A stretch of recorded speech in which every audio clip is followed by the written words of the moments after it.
Indore collector कार्यालय में मंगलवार को हुई जन सुनवाई में कई तरह के प्रकरण लेकर शिकायतकर्ता पहुंचे।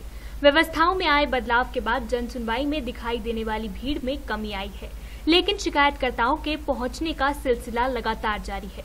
इस मंगलवार को हुई जन सुनवाई में भी जमीन नामांतरण, प्लॉट पर कब्जा, सामाजिक संगठनों की शिकायतों के साथ पालक संघ भी पहुंचा था, जो सभी स्कूलों द्वारा वसूली जा रही मनमानी फीस के विरुद्ध कार्रवाई की मांग को लेकर पहुंचे थे।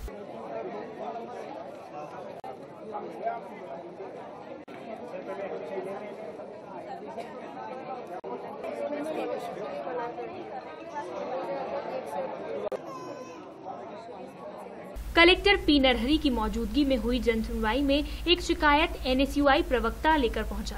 प्रवक्ता ने इंदौर में चल रहे Krishna college of professional studies के फर्जी तरीके से चलने की शिकायत की।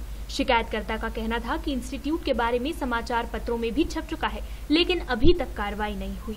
आज हम कलेक्टर महोदय के पास में Krishna college of professional studies, जो कि मध्य प्रदेश शासन से बिगर अनुमति के संचालित किया जा रहा है, जहां पर बच्चों को 3 वर्ष की डिग्री 6-6 महीने में पैसे लेके दी जाती है। इस कॉलेज की शिकायत करने आया था। कलेक्टर साहब ने पूरा मामले में कहा है कि वो खुद इस मामले को देखेंगे और पूरा जल्द से जल्द इस मामले में कार्रवाई की जाएगी।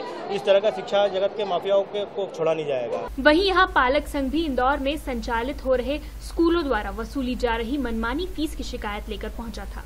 आज इंदौर पालक संघ के हम कुछ और सदस्य जिला दंडाधिकारी कलेक्टर महोदय जी के पास आए थे। जो राज्य सरकार ने एजुकेशन डिपार्टमेंट ने 30 अप्रैल 2015 को फीस के संबंध में जो गाइडलाइन निकाली थी, वह भी सबसे पहले तो कमज़ोर गाइडलाइन है, लेकिन उसको भी जो है स्कूल्स फॉलो नहीं कर रहे हैं। हम इसी बात को लेके आए थे, आज उनसे निवेदन करने आए थे कि भाई एटलीस्ट गाइडलाइन का फॉलो तो स्कूल करें। यहाँ पपैया बजाने वाला एक शख्स भी पहुँचा था, जो 5 वर्ष की उम्र से पपैया बजा रहा है और उसका सपना पपैये को सम्मान दिलवाने का है। जन सुनवाई में ये शख्स नेपाल पीड़ितों के लिए इंदौर में भ्रमण कर मिली सहायता राशि कलेक्टर को देने पहुंचा था।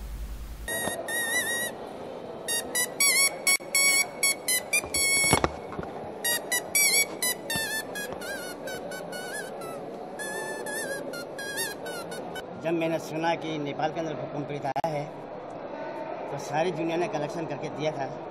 तो मेरी भी एक आत्मा हुई कि मैं भी इंदौर शहर का नागरिक हूँ, मैं भी उनके लिए कुछ करूँ। तो शनिवार के दिन पूरे इंदौर शहर में भ्रमण किया।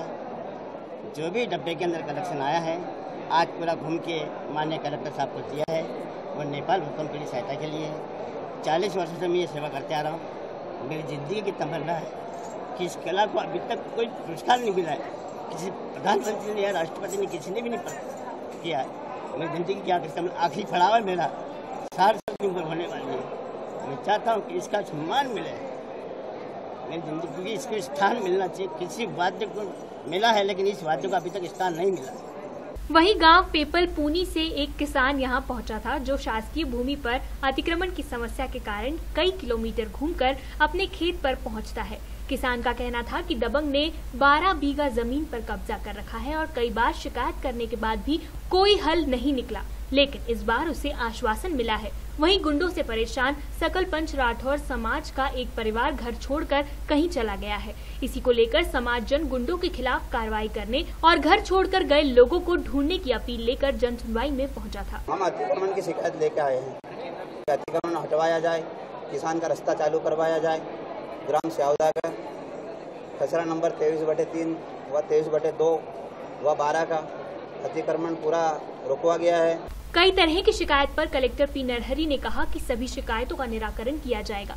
सभी शिकायत उत्तरा सॉफ्टवेयर में अपलोड कर दी गई हैं और आवेदकों को SMS के माध्यम से सूचित किया जाता रहेगा। कलेक्टर ने साथ ही कहा कि पेंडिंग पड़े 80% मामलों का निराकरण कर दिया गया है। जन सुनवाई में जो प्रत्येक मंगलवार को होता है, आज भी एप्लीकेशंस लगभग 350 एप्लीकेशंस आए हैं और इन एप्लीकेशंस का हमने विधिवत दर्ज करते हुए हमारे सॉफ्टवेयर में डाला है और इसके माध्यम से सभी अधिकारियों के द्वारा इसका निराकरण किया जाएगा।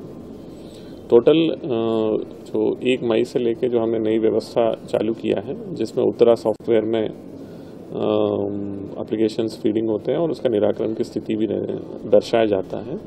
इसके साथ ही आवेदक को SMS के माध्यम से भी सूचित किया जाता है उसके आवेदन से निराकरण से संबंधित। लगभग 80% आज की तारीख में एप्लीकेशंस का निराकरण हो गया है और निरंतरता के साथ ये एप्लीकेशंस का निराकरण हो रहे हैं। ऐसे गंभीर मसले जिसमें निराकरण की स्थिति बहुत संतोषजनक नहीं रहता या आवेदक संतुष्टिपूर्ण नहीं रहता है तो उस ऐसे एप्लीकेशंस को मैं व्यक्तिगत रूप से अपने न्यायालय में बुला के भी उसकी सुनवाई करता हूं। ये भी कार्रवाई प्रारंभ कर दी गई। कलेक्टर पी नरहरि ने कहा कि आवेदक यदि संतुष्ट नहीं होता है तो व्यक्तिगत रूप से भी निराकरण की जाने की व्यवस्था बनाई जा रही है। साथ ही सभी प्रकरणों पर गंभीर रूप से कार्रवाई की जाएगी। Bureau report, D-Live news.